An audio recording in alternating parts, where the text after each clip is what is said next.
توبه شرابو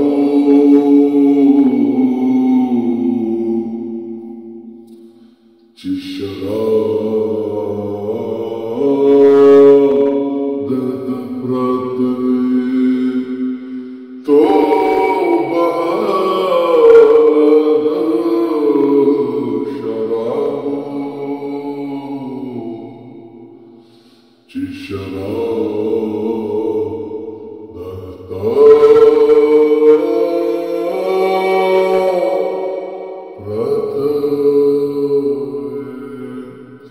ملګرو سلامونه علیکم. دا یو کوم بیت دی چې دا خورا ارزښتناکه او معنور او ډېر د پند څخه ډک بیتونه دي. دا درسره شریکوم او واقع غني خان بابا او همدغه رقم بعضې نور څه دي چې دې غواړم ورته شریک کړم. یعنې چې کله ته ډک جام او وسو دوام د دې ولرې لکه بل بیت کې چې وایي چې دې وس د بدنامې څه به ته څه به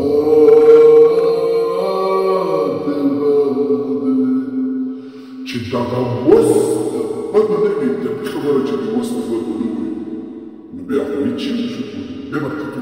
بد به دې څنګه دا چې دا وس دې به بد وي لکه څنګه چې حدیث کې راځي پهلوان هغه کس دی چې د غصې په حالات کې دا صبر هر څه یې وسو کېږي هر څه یې په طاقت باندې هغه ځواک او طاقت له ځان سره لري خدای د حوصلې نه کار واخلي. لکه بل ځای کې چې ویل شوي چې د یو ځوان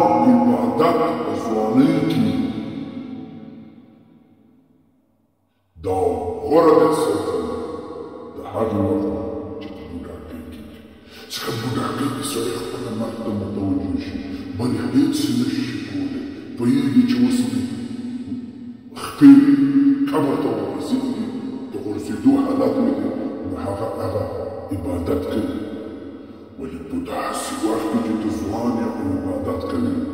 دا بیا بل خوند لري د دې ثواب ځکه ستا وس او هر څه کېږي د دې چې کوم څه معنی او معنا وکړي ولې تا دا روندانه ورپرېږدي. نو په همدې خاطر باندې د غني خان بابا دغه بیتونه مې ډېر زیات خوښ توبه حاله د شراب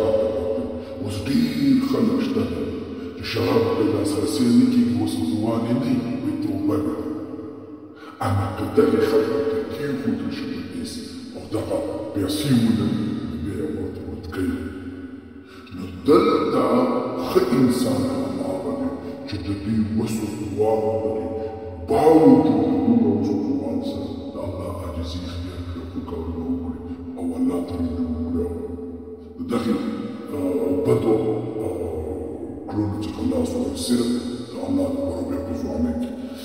په همدې هیله چې پیغام مو خوښ شوی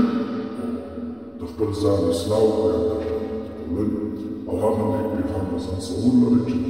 اسلام ما ترک اجازه خپله مستقبل صلو علیه وسلم